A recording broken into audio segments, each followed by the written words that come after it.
Thank you. Um, so everybody has heard that about the W1AW America 250 that the ARRL is putting on.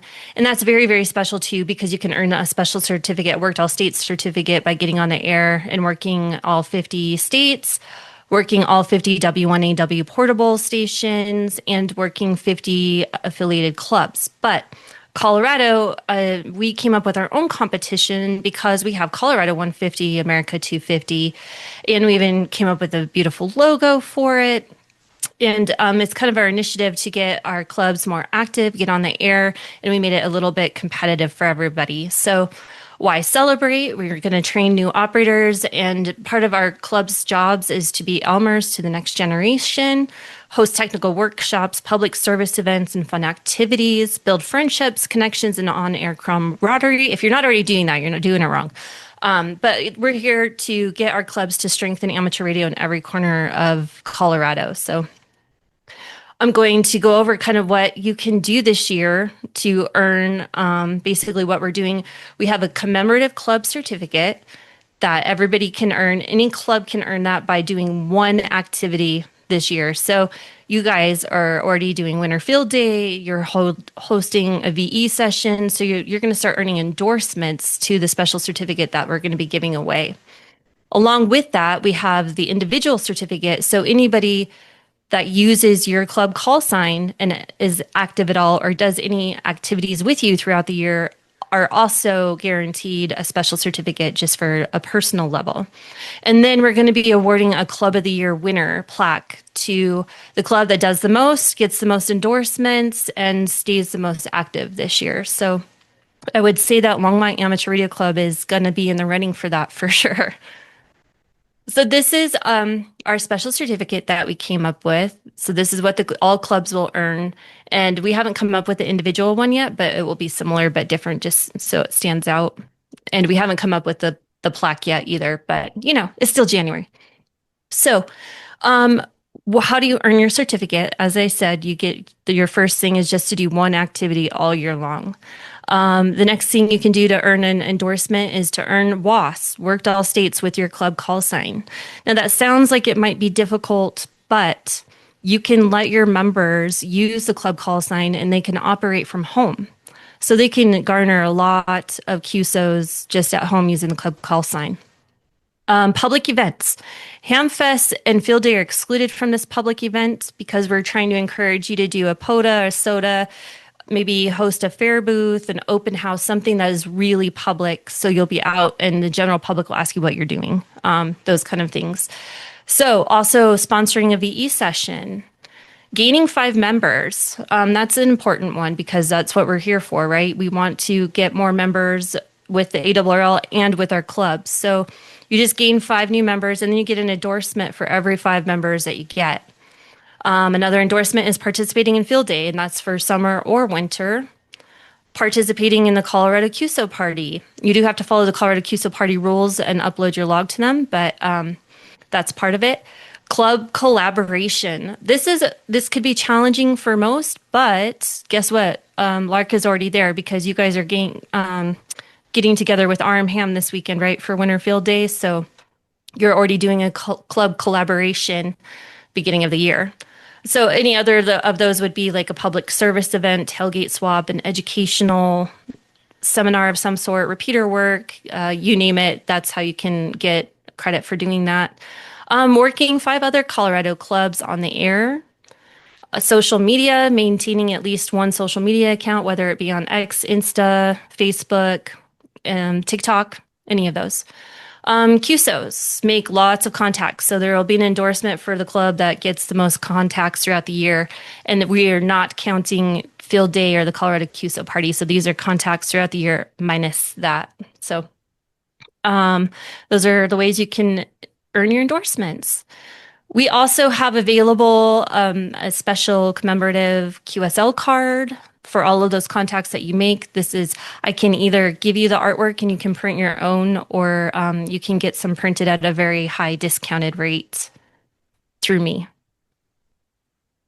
So what you need to do to get involved, LARC already has an account on schedulemyclub.com because we put most of the active clubs in there already. But everyone needs to go in there and build their own account and then join. You just click on I'm a member, and I'm going to go over that quick tutorial here in a second. And then we also have fun commemorative merchandise. So you can get a t-shirt, a mug, and these are like really, really discounted. So we're not making any profit off of it because that would be ridiculous. So let me talk now about the ARRL's Year of the Club, which is another portion, and I don't want that to be left out. So they have their nationwide competition of club website, club photo, club newsletter, and an activity report. And they have that on their website at arrl.org/year of the club. So be sure whenever you are doing activities, register it with the Schedule My Club, but also go in and let the ARRL know that you're doing all of these activities as well. So they're keeping a score and log of all club hours, basically, and how many people have been a part of it. So that's that part. And I'm just going to show you the website here real quick, like of Schedule My Club. And I put it on Longmont, but when you go to this website, this is what you see, the Year of the Club. And you go up here to the top right and you make yourself a profile, you log in, and then you put in your name and call sign. And then you can see all of the clubs down here. And if you click on them, it shows all of the clubs in Colorado that have registered so far. And you can click on I'm a member of such and such club. And you can be a member of numerous clubs. So some are RMHAM members and also LARC members, no problem. You just click that you're a member of both. And the leaders of those clubs will then approve your activities. And then you can start to schedule events for your club. And you can see that there are some clubs that have already gotten on here and started to schedule their events. Winter Field Day, FMLRS, a fun machine, is just scheduled that they're doing HF operations on February 7th. Winter Swap Fest is on here.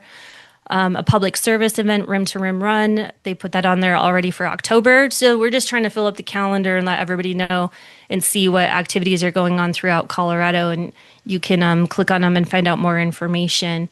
And once you're registered, you can also RSVP to an event so they can see what other members are coming. So we're hoping all of you get on there, get your profile, and join in on your clubs, and then start creating events on there and getting active. Does anyone have any questions about that? Amanda, this is inside of CTM. I've got a question on logging. So with a lot of the Colorado, 150 and the 250, specifically for like Winter Field Day and some things, what do we use? Logbook of the World? Do we keep just a log file? Can you tell us a little on each of these? Yes. Get it from the logging requirements, what we've got to do. So we would like you to just submit an ADIF log. So you can use any logging program you want. You can upload to LOTW. I encourage you to, but we're not going to be able to look at that. But all of the logs counted have to be under the club call sign. So when you're working towards your worked all states, just remember it all has to be logged under the club call for it to count. That's why we found it kind of difficult with POTAs, and we decided to take that out because people are so much into personal gain for POTAs that we realize that most people are not going to use the club call sign during a Parks on the Air event because they want to use their own and get the credit for it. So that's why we just made a POTA a public event instead of requiring logs for that. So does that answer your question? Was I fully clear on that? And Winter Field Day and Colorado QSO Party, we do not want your logs. We just want proof that you did it. Okay, so if we could do worked all states for that, we're not going to get the certificate for. You will, yes. If you get nope. I'm sorry, we made the decision. No, you have to get your worked all states throughout the rest of the year without using a contest. Okay. Any other questions? No, I think I already went in for our club and set it up. I just got to put the events on there. So. Okay, and everybody else needs to log in there as well, and then they can RSVP to the events, and you can make whoever a leader. And Thank you for letting me present this. This is only my second time. The first time I really fumbled through it with PRA. So, uh, thank you. And I'll stop sharing. Too bad we weren't your first. I like when people are the first talking to us, so. Hey, Oh, Amanda, yes, sir. I don't know if you know this or not, but if you use a club call during POTA, you still get personal credit if you log it correctly. If you do, but it seemed like when we got some pretty people were not thrilled about having to do that. Because Oh, okay. even people will be like standby for second operator, and you can log it. You could say, "Can you put in the club? Can you make sure you log our club call too?" But it sounded like it was going to be way too difficult for us to receive logs for it. So Okay. do a POTA or any public event, you get an endorsement on your certificate for it. So July will be an endorsement, everyone. and thank you. And good luck with Winter Field Day this weekend. And I will turn the microphone over.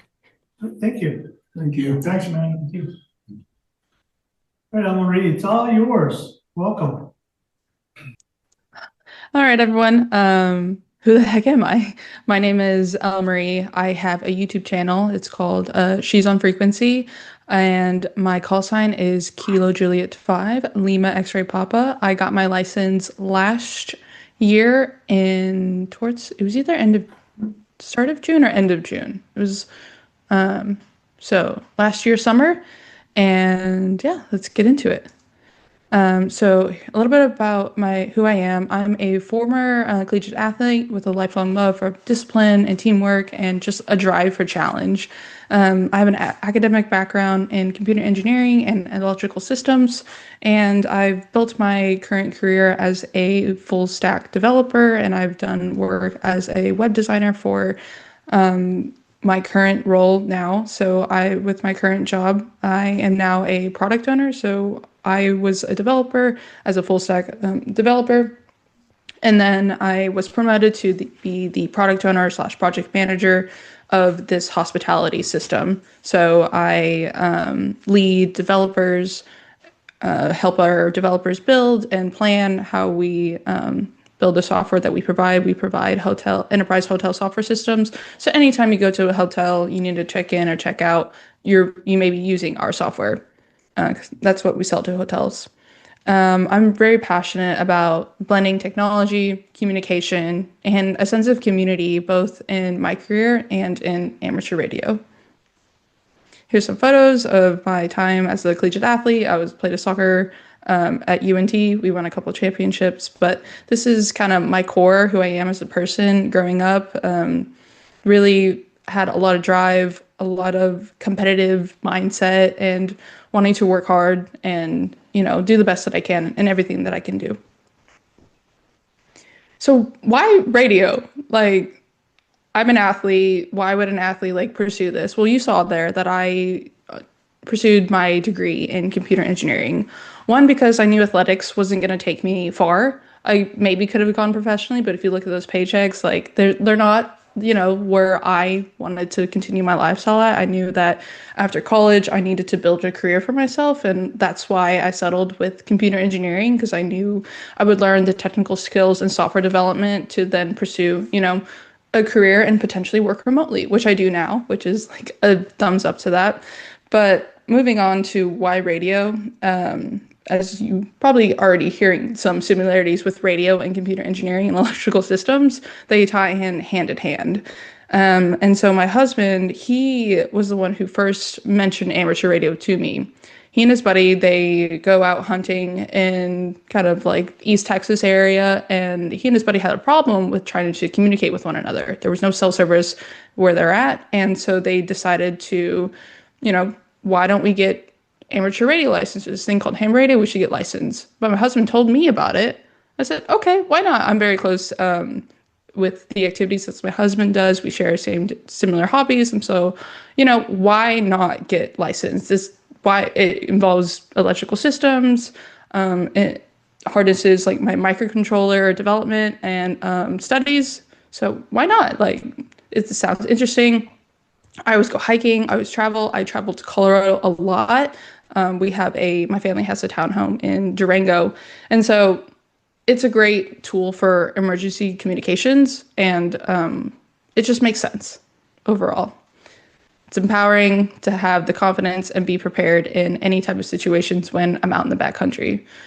And let's be honest, when I first saw people using a radio, I'm like, how are you talking to people all the way in across the world? It felt like magic, and I was definitely intrigued. So now, why YouTube?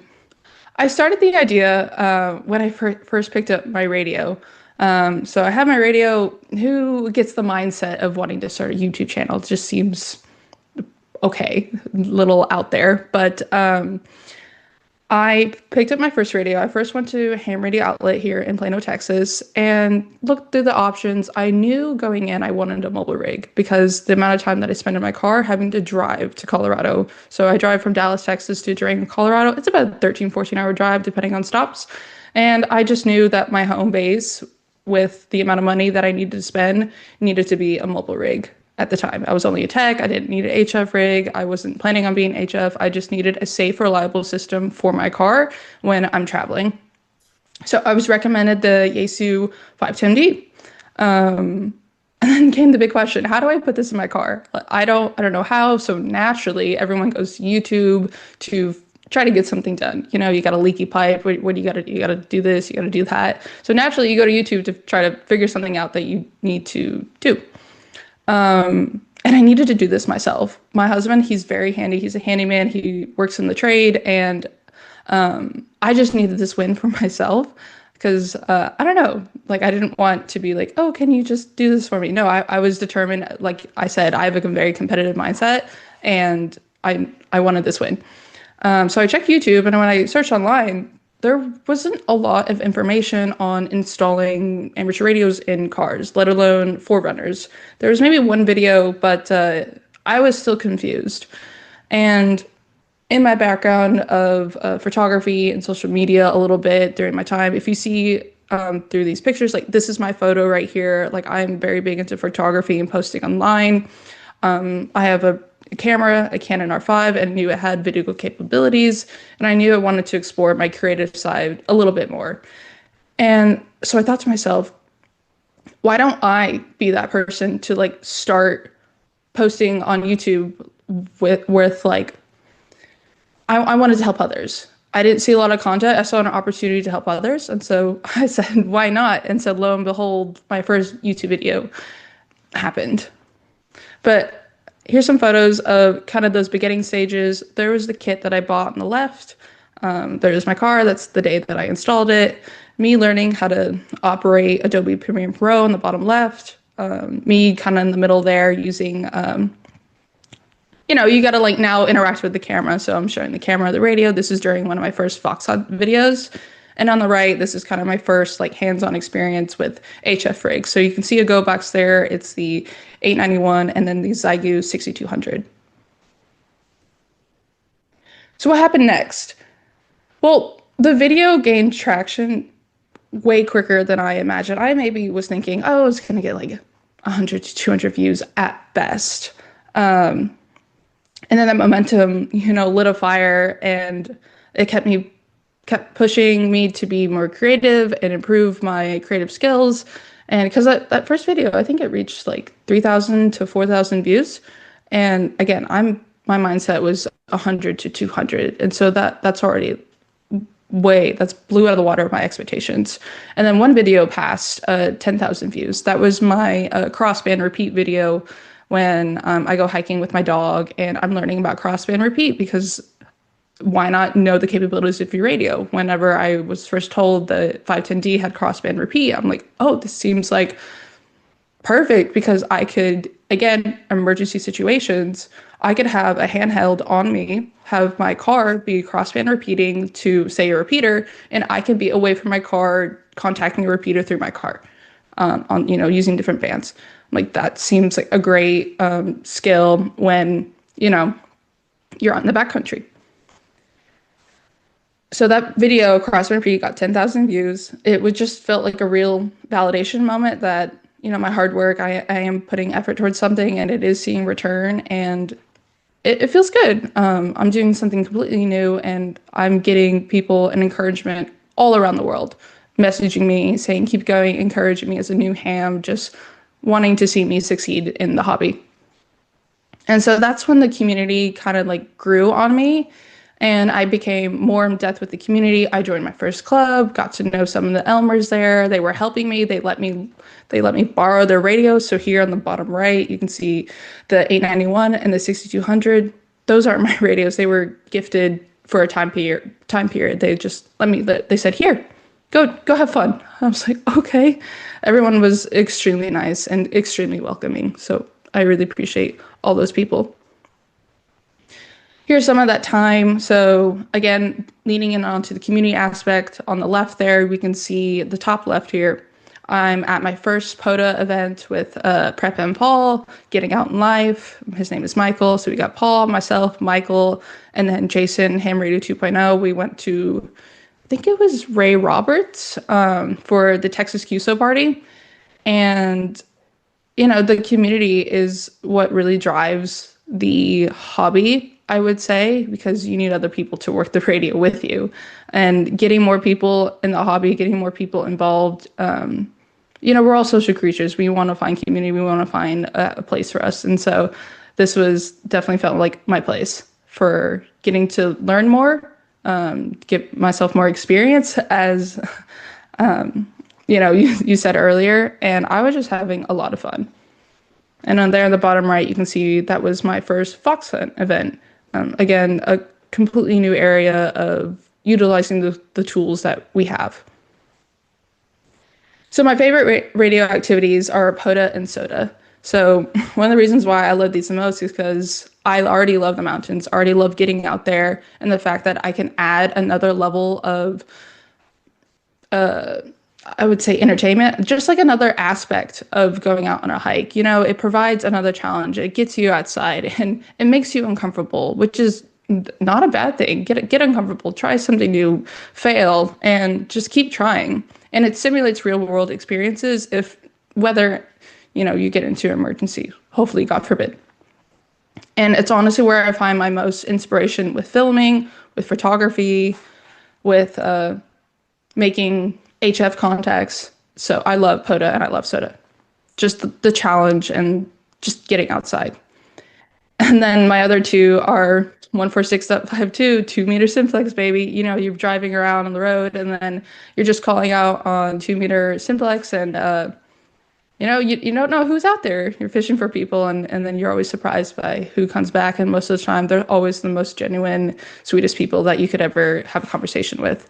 And I love fox hunts because, again, the social aspect of it. If you see on the bottom right, love these two, NC5W and then NZ.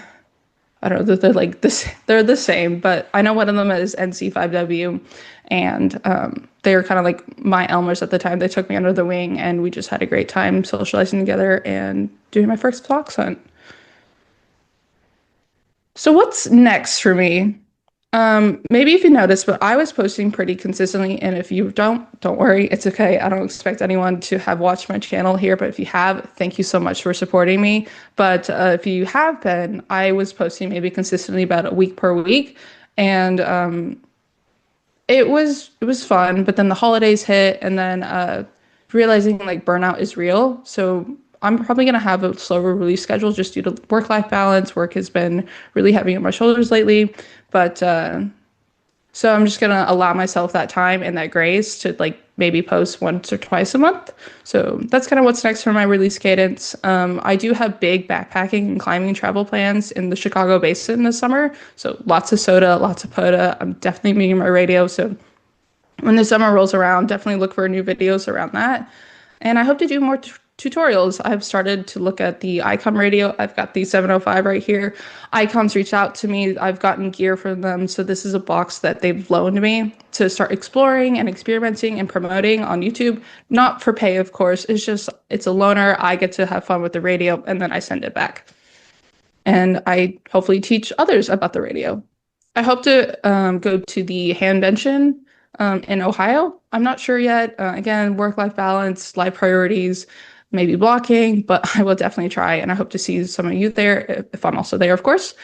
And then maybe the Huntsville Ham Fest. So Huntsville, Alabama. I know it's a big, like the most friendly ham fest out there is what it's coined. And a lot of the other amateur radio YouTubers all collab there. So I really hope to attend that this year. If you notice here, I'm climbing. So I've done recently. I've been doing a lot of climbing trips, and I hope to incorporate amateur radio when I go to my climbing trips.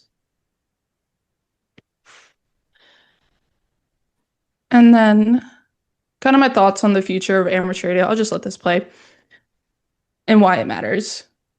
It's more than a hobby. It's a skill, it's a service, and most importantly, a community. It teaches problem-solving skills. It gives other people curiosity and hands-on learning in such a digital world. Everyone's on their phones. Everyone's glued to them. We need to find an avenue outside of that. And so amateur radio is a great hobby to just put the phone away and connect with other people.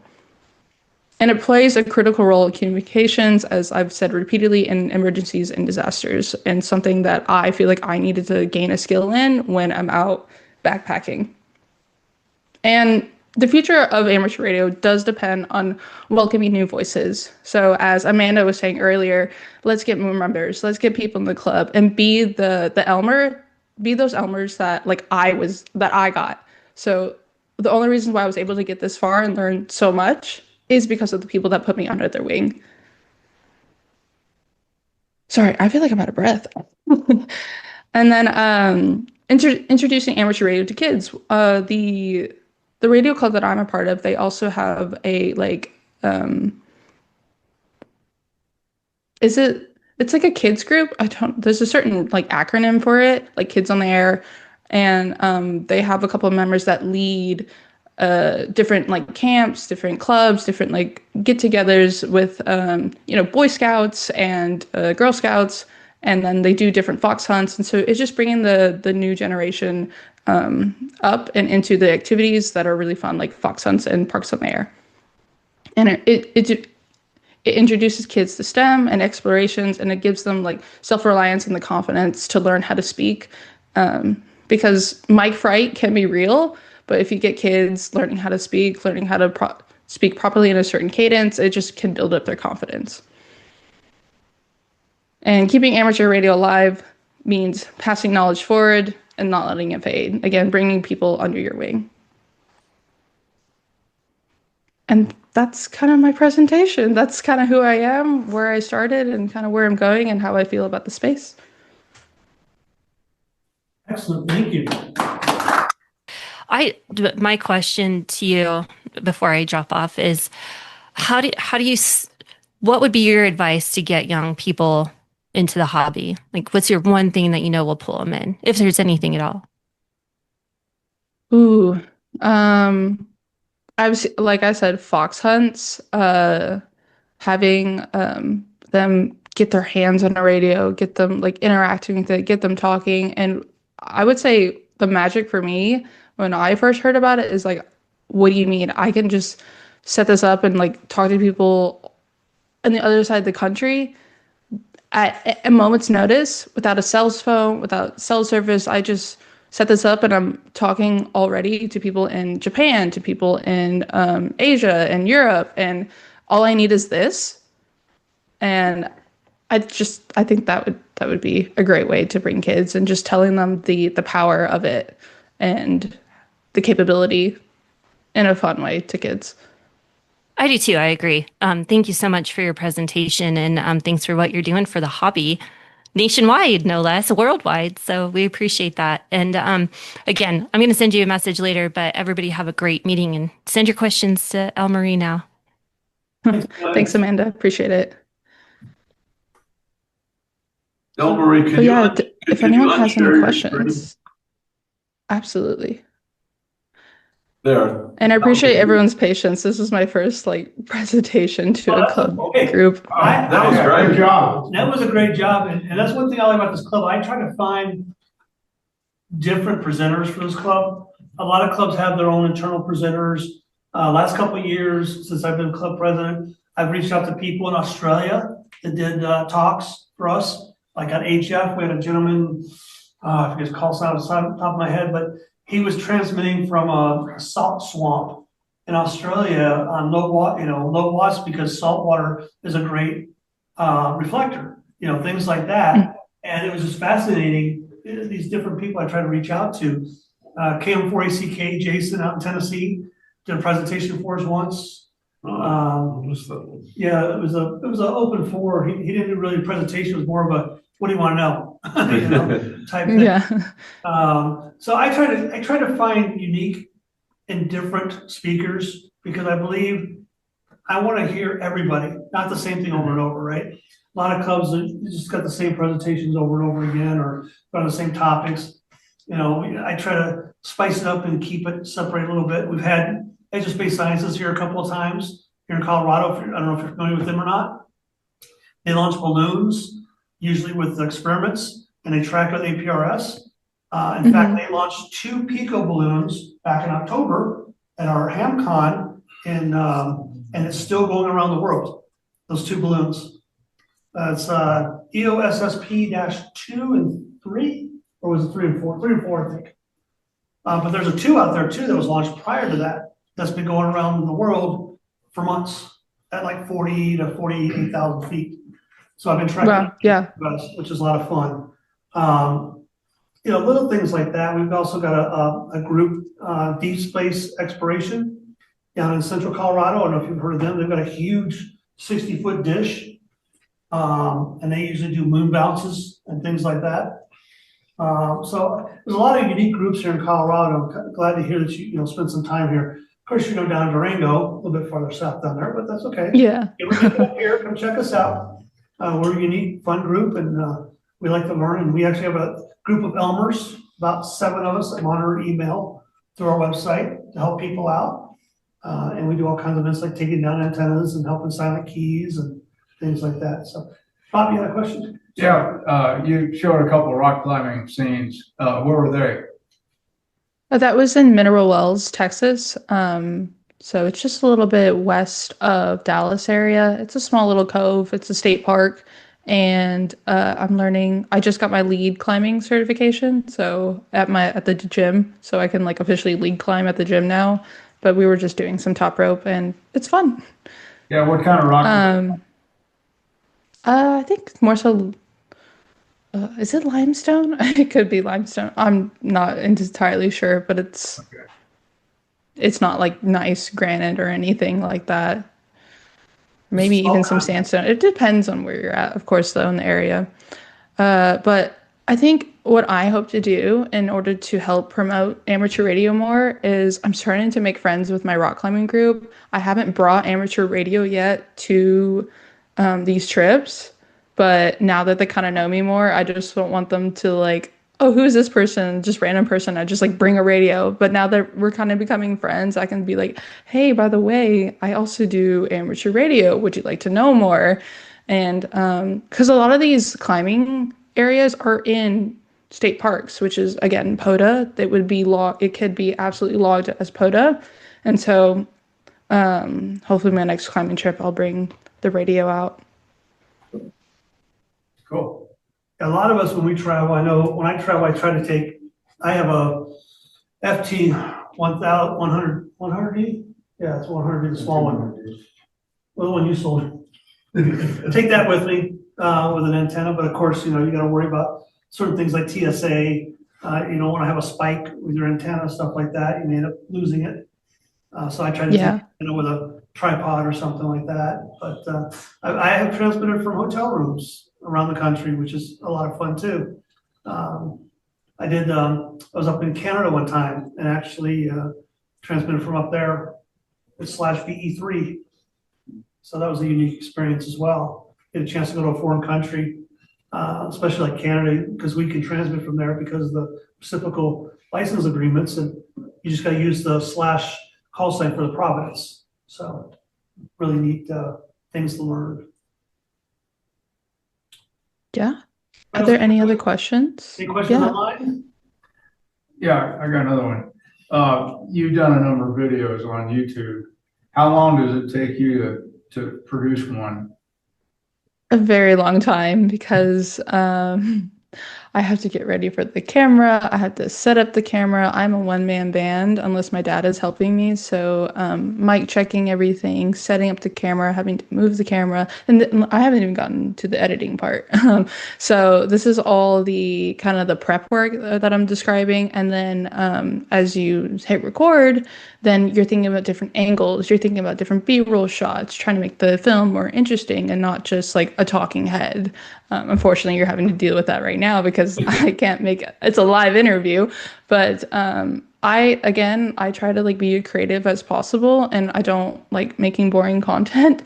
If I don't want to watch it, I don't think you guys want to watch it, and so I really put time and care and effort, and that's just like the video portion. After that, it's scripting, and then it's voiceovers, and then making sure like maybe re-recording the voiceover, and then you're splicing, you're editing, you're doing transitions, and making sure your frame rates are right. Because then if you have like your file and it's set for a certain frame rate, and you have B-roll that's a different frame rate, then you have to adjust for the main file. And I like to take my time with it because I put a lot of care in what I do, and so it can range maybe 40 hours. It really depends on the length of the video and how I want to do it, but it can take a long time. Wow. Yeah. And so that like burnout is definitely, I think, a real thing. It's not just like something that people throw around loosely. It's I definitely experienced it a little bit whenever the holidays hit. I kind of got to like breathe and be like, whoa, I was spending a lot of time doing that. I was kind of locking myself in a room, and I need to get out and hang out with my friends, my family. But I don't want it to like die, because it does bring me joy to like use my camera, use photography and videography. I do think I enjoy those skills and I want to use them. And the radio also just ties it all together, and it's really fun. Well, if you're looking for something to do over the holidays, the Longmont Radio Club for the last 5 years has sponsored a Santa on the Air, a soda, as I call it. El Chucky gets sent on the air. We usually do it from the day after Thanksgiving until the 12th of December. We do it over UHF, VHF on our local repeaters, and then we link with repeaters up north. We have a group out in Stone Mountain, Georgia, that links by Echolink, and other people get on through Echolink throughout the country. We've had people as far away as India call in and talk to Santa, Wow. Argentina, Mexico, Canada. Last year we had 35 children at a school talk to Santa. And I'm always looking for Mrs. Claus. If you're interested, let me know. Okay. It's a lot of Okay. fun. I mean, I'm pretty sure we'll stay in touch. I did it through COVID, and it, because kids couldn't go to the malls, they couldn't sit on Santa's lap. So I said, how are parents going to know what kids want? Let's get them on the air and talk to Santa over the air. And we put the whole science thing in it. So we usually do it around an hour time frame, and we talk about propagation. And if they're static, we'll say, oh, well, maybe been a solar flare or aurora from the North Pole. And so we throw all those caveats in there, and the kids love it. And they get QSL cards from Santa every year, postmarked from the North Pole for Christmas. Oh, So it's a lot of fun. It's something I've been doing for several years, and I've got a couple of Santas, but I'm always looking for more people who are interested. And we didn't get a Mrs. Claus this year, so I'm always recruiting. it's good too, especially with the kids, because they're not gonna like forget the time that they worked with the radio. It's always gonna be in their experience. At least that's how I truly feel. It's oh yeah, I've done that. Or like they're not gonna forget that time. It's just, that's how I feel. I've had parents email me and say the kids didn't like their gifts, but they liked the card from Santa. Yeah. More than anything else. So Just a quick comment, your She's on the Air logo, Mm-hmm. I like it. I'd love to see those all over a bunch of cars scattered across the country. So if you want to go in the business of selling Okay. stickers. I thank you for the feedback. I was like debating on changing it, but I think I've grown attached to it. So I'm glad to hear that others are liking it too. So I appreciate it. that's a great logo. Yeah. You have any more videos in the works? Not right now. I had a climbing trip planned to go to Austin, but that's gonna get canceled, I think. And I was gonna do something then. But now that I know that Winter Field Day is this weekend and we're actually gonna have a winter storm here in Texas, I might just be like stuck in my home. So might whip out the camera and the radio and get on the air for Winter Field Day. So thank you for letting me know about that. Oh, you're welcome. And we'll listen for you. We'll make contact. I'm pretty sure, depending on, propagation, I can usually hit Colorado like pretty consistently. Oh, From I here. hit Texas all the time, so. Mhm. Here. Yeah, where are you in Texas? Around Dallas. Dallas. Dallas, okay. Yes, sir. If you ever want to do a smaller ham fest, you're welcome to come to ours. It's the first weekend in April, April 4th, here in Longmont. So you're always welcome to come out and join us. Cool. Yes, we'll turn out. I also got my dad into amateur radio. So fun thing is that he and I both tested and got our generals together. And so I'm also bringing my dad along, with any radio stuff. So if we come, he'd probably come with me. But it's fun. It's fun that he's getting his license. He's looking at his first HF rig right now. He's in between the Optima or the one of the ICOMs. I can't remember right now, but Or the 73, probably, 7300 or the yeah. 300 MK. Well, if he wants to go with a Yaesu, I have an 897, an older one for sale. Have him contact me. That was my first rig. So, bought it from a Nice. gentleman up in Wyoming. It's been a good rig. It's not as fancy as the new ones, but 'cause I have a new 710 now, so. Anybody online have any questions, comments? You don't sound like Texas. Where's the Betty Sue flapjack? Oh, you want the southern drawl? Is that what you? I can't even do it. That's cringy. Hey, Ed's from Chicago. Don't let him kid you.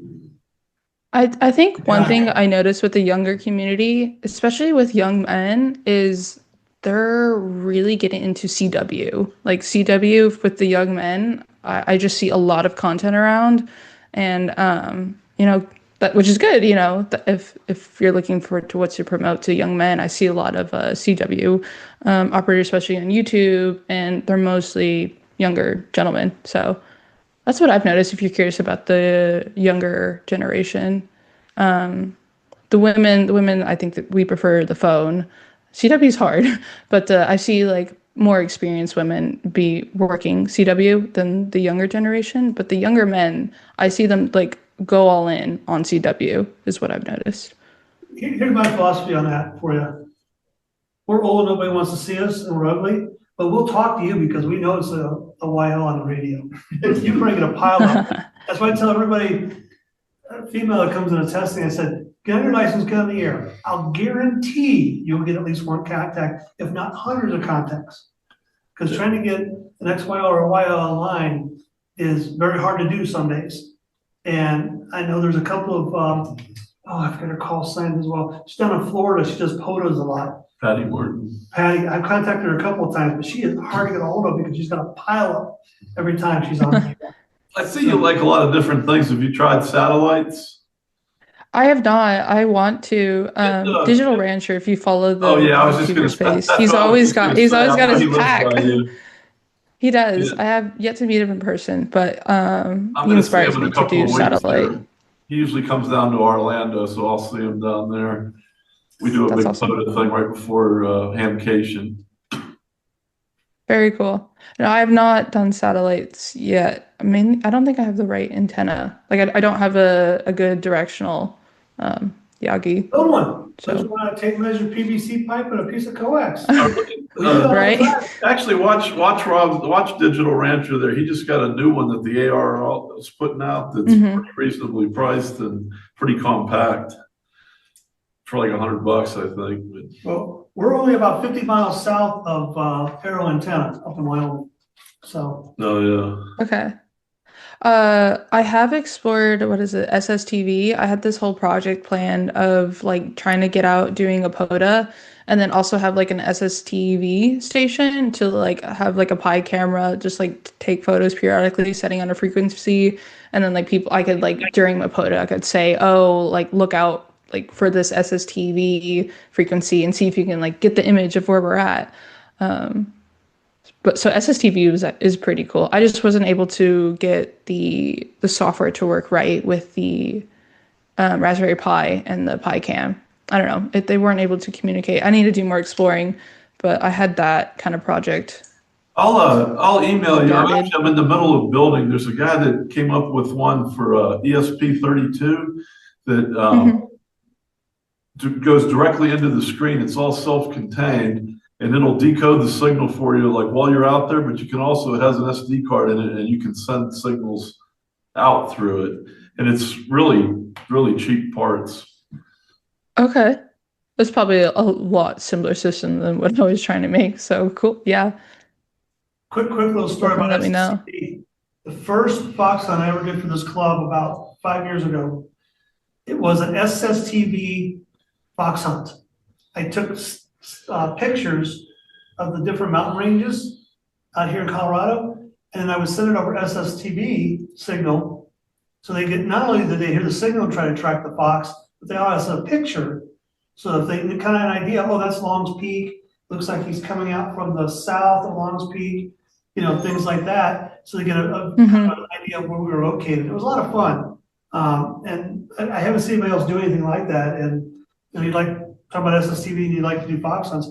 There's a fun fox hunt for you. Yeah. She said reality gets in the way, and Oh, yeah. Well, same here. we've just piled 8 or 10 minutes. Well, there's also down the road. I don't do it today. You jumped into a lot of things in amateur radio. Do you feel overwhelmed, or do you step back and concentrate on certain individual things? Because I know when I got in, I saw all these different things. I said, oh, I'm going to do them all. And then I said, no, I'm not. I'm burnt out. I almost quit amateur radio because of that. Have you ever reached that point, or did you reach that point and concentrate on certain aspects of amateur radio and work on that and then go on to the next thing? Or how do you progress in your... I definitely try to like take it in pieces. So to begin with, I had my Yaesu radio and I really wanted to understand wires X and portable digital nodes. And so I kind of focused my mindset on that. And then once I feel like I had a good grasp on it, understanding my radio, I then wanted to take a look at like FT8. But now that I have the Icon radio, I'm definitely going to now focus my time on D-Star. And I try to take like time for each one. So I added a certain amount of time of understanding SSTV, and trying to do too many things at once is definitely like not the best strategy to learn something. So I do try to like take my time and really focus on a subject. I'll even like take notes and write down when I'm learning so that I can understand it fully. So I haven't reached, like, to answer your question, no. I think just like recently the holidays, they hit, and now that like I kind of wanted to see this meeting as like my debut back, so to speak, and get inspired again. For sure. Well, after like all the holiday rush. We have our own YouTube channel as well, where we post our videos from the presentations. So you'll be out there as well. And I'll make sure we push your YouTube channel for sure, because I've seen all your videos so far. And thank you. That's why I kind of I'm sorry I haven't posted a new one. No, and I'm like going, she'd make a great presentation for the club. So that's why I reached out to you, and I appreciate you, doing it. And because I've reached out to quite a few people, and sometimes they're not, some of the other YouTubers don't do club presentations, but they've also got, hundreds of thousands of followers, and they're doing stuff all the time. Like, I don't think Jason, I think he turned me down once. Steven might do it, temporarily offline. He might do it. I haven't asked him yet. He was at our Hamfest last year. Last year I had himself and Kel BB, which is down in Texas as well, Kilowatts and Bourbon. So who was the other three folks that were with us? Kessler. Dave Kessler, the OG. He actually used to be a member of the club here. I don't know if you've seen his videos or not. And the Smoking Ape. And no, Smoking Ape he had to cancel. Oh, that's right. But I did a YouTube, Ask a YouTube Elmer forum for our Hamfest last year. And it was a blast. Cool. So that is fun. Yeah. So I try to think of neat ideas for our club and keep it active. So yeah. Line, any questions, comments? Anybody in the room? Thanks. Thank No, you. Thank you. Yeah, Well, Marie, great, thank great you. presentation. Thank you so much. I appreciate it. Thank you guys so much for having me. You have a great evening and, we'll stay in touch. And if you need anything from Longmont or the Longmont Amateur Club, let us know. We're happy to help you out. I'll send you a follow-up email. Alrighty. 73s, everyone. Bye. Thank you. Everybody online, thank you for participating this evening. So. Oh, yeah.